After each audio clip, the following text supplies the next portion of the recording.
राधे राधे मित्रों, स्वागत है आपका अपने चैनल राधे कथा सागर में। मित्रों, आज हम सुनेंगे कार्तिक महात्म्य का पहला अध्याय। तो चलते हैं कथा की ओर।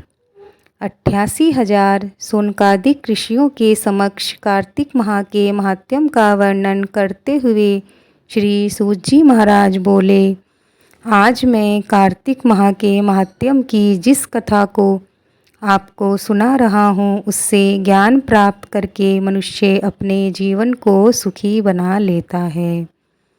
पाप कर्म को छोड़कर वह वैकुंठ को गमन करने का अधिकारी होता है। सूत जी बोले, हे ऋषियों, श्री कृष्ण के पास से महर्षि नारद जी आज्ञा लेकर चले गए। तो सत्यभामा जी आनंदित होती हुई बोली, हे नाथ, मेरा जीवन सफल है। मैं आप जैसे विश्ववतीत पति को प्राप्त कर कृतार्थ हुई। मेरे माता पिता धन्य हैं जिन्होंने मुझे जन्म दिया। जो आपको 16,000 रानियों में आपकी अत्यंत में प्यारी हूँ। मैंने कल्प वृक्ष आदि पुरुष आपके साथ नारद जी को विधि पूर्वक दान में दे दिया, परंतु वही कल्प वृक्ष आज मेरे गृह में सदा लहराया करता है। इस बात को मृत्युलोक में कोई भी स्त्री नहीं जानती। हे स्वामी, यदि आप मुझसे प्रेम करते हैं तो मैं ये जानना चाहती हूँ कि आप मुझे वह कार्य बतलाएं जिसे करने पर आप मुझसे किसी प्रकार का विमुख न हो सकें। मैं यह अपने हित में आपसे जानना चाहती हूँ। सूत जी कहने लगे, हे ऋषियों, सत्यभामा के ऐसे वचनों को सुनकर श्री कृष्ण जी हंसने लगे। उन्होंने विलास भाव से सत्यभामा की बाँह पकड़ ली और उसे कल्प वृक्ष के नीचे ले गए। वहाँ प्रेम भाव से कहने लगे, हे प्रिय, 16 सहस्र रानियों में तुम प्राणों की तरह प्रिय हो और तुम्हारे ही कारण देवताओं तथा देवराज इंद्र से विरोध हुआ है।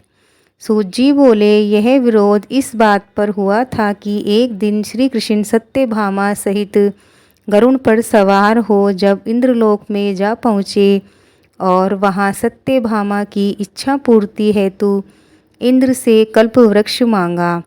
इंद्र के न देने पर गरुड़ और इंद्र को का घोर युद्ध हुआ। गोलोक में गो और गरुड़ के मध्य होने वाले इस युद्ध में गरुड़ की चोंच से गौओं के कान और पूंछ कटने से जहाँ जहाँ रुधिर गिरा, वहाँ उसके कान से तंबाकू और रुधिर से मेहंदी की उत्पत्ति हुई।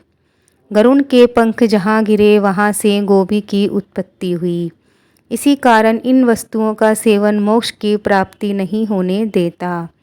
गौओं के सिंग से गरुड़ के 3 पंख टूटकर जो पृथ्वी पर गिरे, उनसे नीलकंठ, मोर और चकवा चकवी पक्षी उत्पन्न हुए। इससे नीलकंठ, मोर और चकवा चकवी को देखने पर गरुड़ जी के दर्शन का फल प्राप्त होता है। सूत जी कहने लगे कि श्री कृष्ण ने सत्यभामा से कहा, हे प्रिय, मैं तुम्हें हर वस्तु तुम्हारे मांगने पर उपलब्ध कर सकता हूँ। तब क्या इस आश्चर्यजनक प्रश्न का उत्तर न दूंगा? तुम जो भी पूछना चाहो मुझसे पूछो। तब सत्यभामा ने कहा, हे स्वामी, आप मुझे बताइए कि पूर्व जन्म में मैं किसकी पुत्री थी, मेरा स्वभाव कैसा था, मैंने कौन से दान तप व्रत आदि शुभ कार्य किए जिससे मैं आपकी अर्धांगिनी बनी।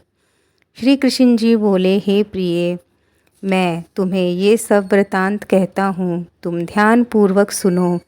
पूर्व समय में सतयुग के अंत में मायापुरी नामक स्थान में देव शर्मा नामक अत्रि गोत्र में उत्पन्न एक ब्राह्मण निवास करता था।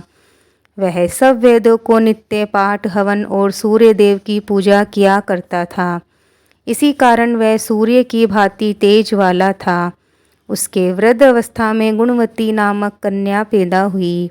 वियोग योग होने पर उस पत्नीहीन ब्राह्मण ने अपनी कन्या का विवाह अपने शिष्य चंद्र शर्मा के साथ कर दिया।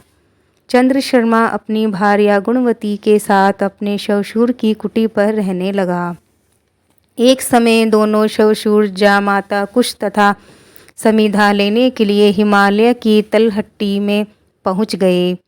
वहाँ उन्होंने अपने सामने एक भयानक राक्षस को पाया तो भय से उनके शरीर शिथिल हो गए। उनमें वहाँ से भागने की शक्ति न रही। उस काल रूपी राक्षस ने उन दोनों को मार डाला।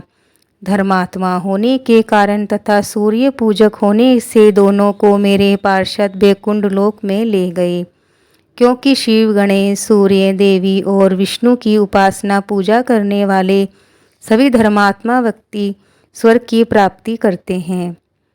मैं अलग होता हुआ भी काल और कर्मों के भेद से पांचों रूपों में व्याप्त हूँ।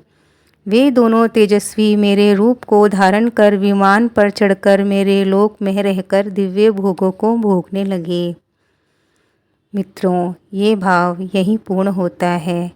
भगवान श्री कृष्ण की कृपा आप पर बनी रहे। मिलते हैं दूसरे अध्याय के साथ। तब तक के लिए जय श्री कृष्णा, जय श्री राधे।